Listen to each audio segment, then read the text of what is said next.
It's time to move on to the floor of the kitchen in my doll's house makeover, and I'm really excited about this because it is the last step in the interior of the house that is a huge job before I start working on the miniature embellishments and things like that. So I've already done the exterior of the house. I do still need to attach the windows, although that won't be a big job, and the kitchen floor is really the last big job. So here I'm just mixing up some polyfiller with some coloured water. So I coloured the water by adding some yellow ochre acrylic paint to water. I've done this in some of my other videos, so if you want more details, just flick back to the one where I've made the stone around the fireplace or the stone worktop on the oven. So I'm mixing this up to the similar consistency that I've used before, and then I'm going to start layering it across the floor. So I'm just layering this mixture down on the floor thinly. It's not as thick as the stone worktop that I used for my oven, and I'm just using a palette knife here to spread it down. I'm trying to get an even consistency and go into the corners too.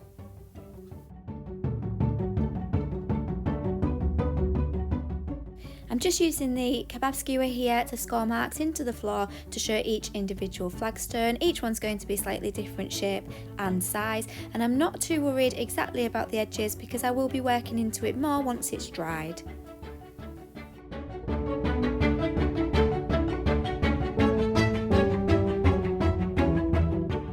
You'll be able to see there that I've also done a little lip of filler over the edge, and that's because I want to give the impression that these flagstones are really thick in depth, and by putting it over the edge it gives that impression. And then I've had to use the kebab skewer to score down vertically as well. Now when this dries I will be scraping a little bit of this off because obviously the main door to the doll's house needs to still be able to shut, so this has to be a really thin layer.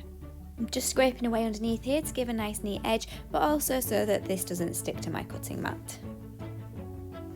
Before this all dries, it's important that I make sure that I check the depth of the filler to make sure that the door still opens. So as you can see, it's just pushed loads of filler out of the way. So what I now need to do is take some of the polyfiller away and scrape around it to make sure that there's just not a defined semicircle where the door opens and shuts.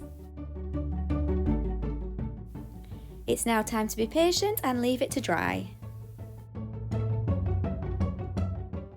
Once dry, I've used some sandpaper to just really lightly sand away any of the rough edges and the bits that are sticking up. So this helps to take them off, but I'm not pressing down hard with the sandpaper because I don't want it to change the texture.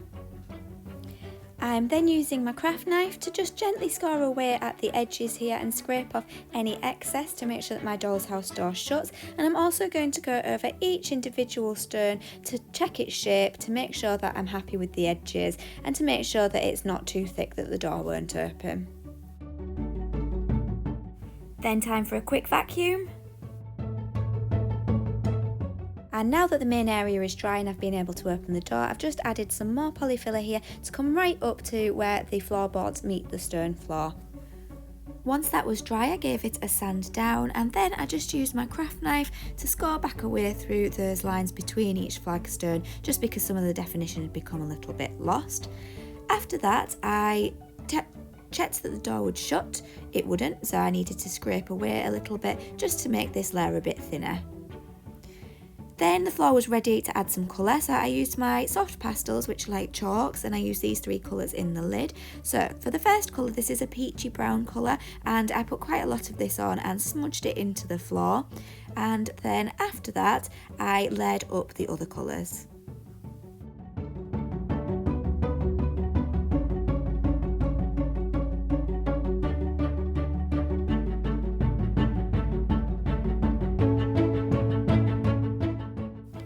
Around the base of the fireplace I felt that it needed to look a bit more sooty, so I pressed down a bit harder with my black soft pastel and I didn't rub it in quite as much, just to leave a bit more of the definition there.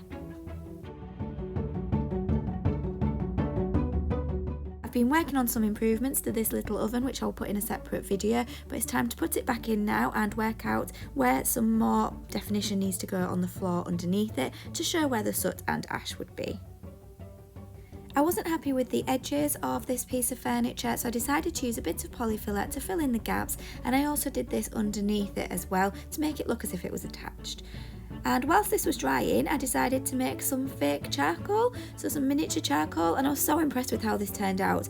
If you would like to see a video of how I made it, I have filmed it, so please let me know in the comments if you're interested. I haven't stuck this down yet because I actually don't know how to stick it. I don't know if you can get some matte glue or something, that I don't want it to look shiny. So if you've got any suggestions or recommendations, please pop them in the comments for me.